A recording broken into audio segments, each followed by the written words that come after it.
kami dari kelompok 8 akan mempresentasikan materi tentang algoritma Bell-Mumford.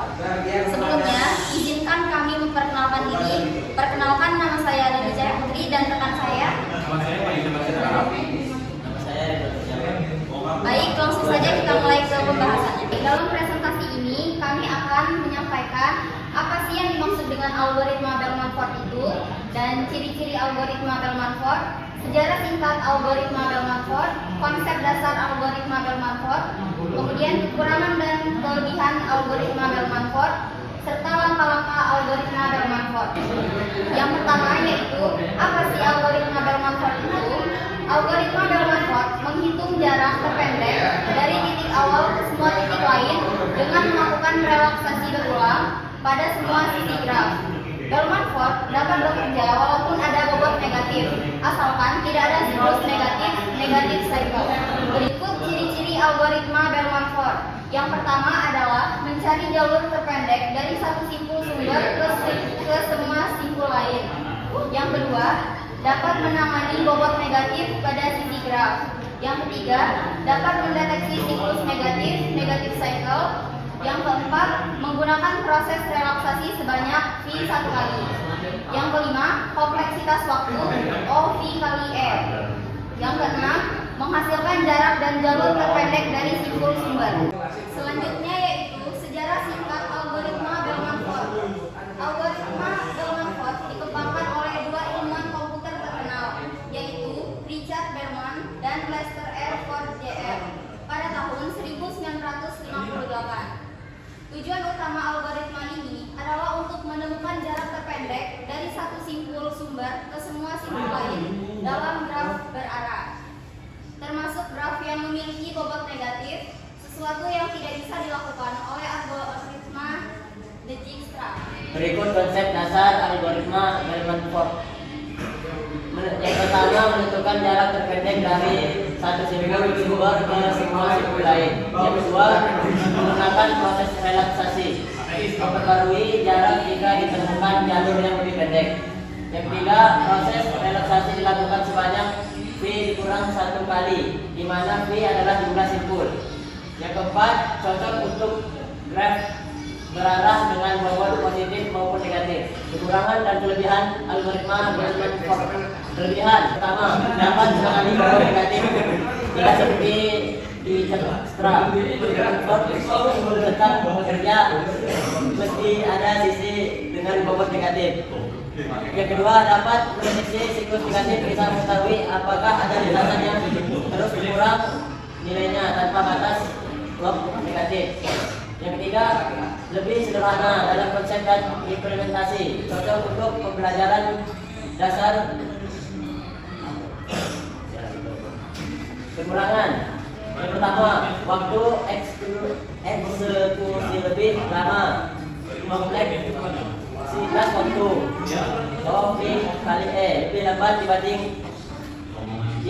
yang O E log V.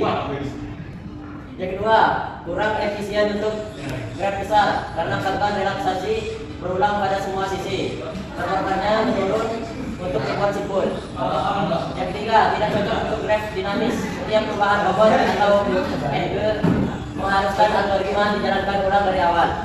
Langkah-langkah algoritma Bell-Mumford. Yang pertama, inisialisasi. Tetapkan jarak awal dari simpul sumber sama dengan 0. Jarak di simpul lainnya sama dengan tak hingga. Yang kedua, relaksasi. V kurang satu kali untuk setiap sisi. U, V dengan bobot W. Jika jarak U tambah W jarak V, maka perbarui jarak V sama dengan jarak U tambah W. Yang ketiga, hasil pemeriksaan siklus negatif. Jika masih ada sisi U dan V yang memenuhi jarak U tambah W jarak V, maka terdapat siklus negatif di dalamnya, di dalam graf. Yang keempat, hasil akhir. Diperoleh jarak terpendek dari simpul sumber ke semua simpul lain. Selanjutnya ada penerapan algoritma menentukan jalur terpendek dari simpul A. Bisa kita lihat dari paragraf graf di atas, yaitu A menuju C dengan jalur 2, A menuju B dengan jalur 4, A menuju D dengan jalur 7. Sementara D menuju C dengan jalur 2, C menuju B dengan jalur 1, dan B menuju E dengan jalur 3, C C menuju E dengan jalur 5, dan F menuju G dengan jalur 4, dan E menuju G dengan jalur 2. Berikut dari diagram brief di atas dapat kita simpulkan bahwa iterasi satu yang kita dapatkan adalah A0, B tahap B sampai dengan G, itu kita bisa simpulkan entah hingga. Dan kita melakukan relaksasi pertama, yang kita dapat hasilnya adalah A0, B3, C2, B7, E6, F10, dan G8. Maka langkah menentukan set teks minimum adalah 1. Mulai dari simbol A dengan jarak 0. Yang kedua adalah pilih simbol dengan jarak terkecil yang belum tetap. Contohnya C dengan jarak 2. Selanjutnya, dari C, perbarui jarak ke B dan E. Dan vertex berikutnya yang dipilih adalah B, yang merupakan jarak 3. Selanjutnya adalah ke E, perbarui jarak G, yaitu jaraknya adalah 8. Dan semua simbol telah diproses, hasil akhir tercapai. Kesimpulan yang kita dapat ambil dari algoritma ini adalah algoritma berhasil menemukan jarak minimum dari A ke semua simbol. Hasil akhir jarak minimumnya adalah A ke B sama dengan 3, A ke C adalah 2, A ke D 7, A ke E 6, dan A ke G 8. Vertex akhir yang diproses adalah G.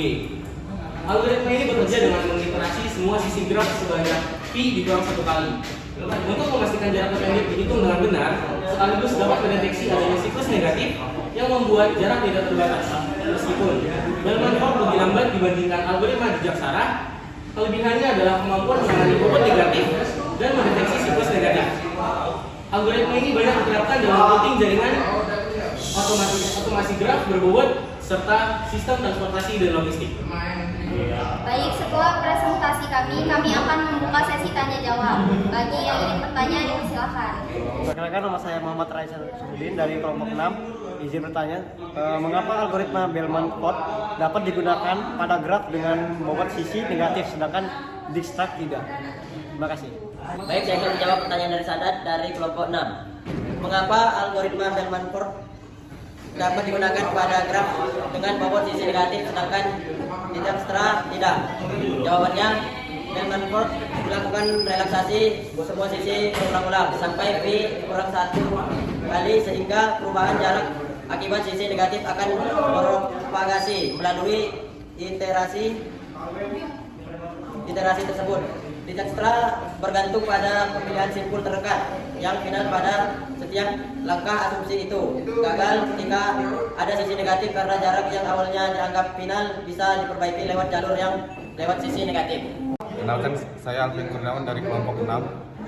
Apa keuntungan utama algoritma Bellman-Ford dibandingkan dengan algoritma Dijkstra?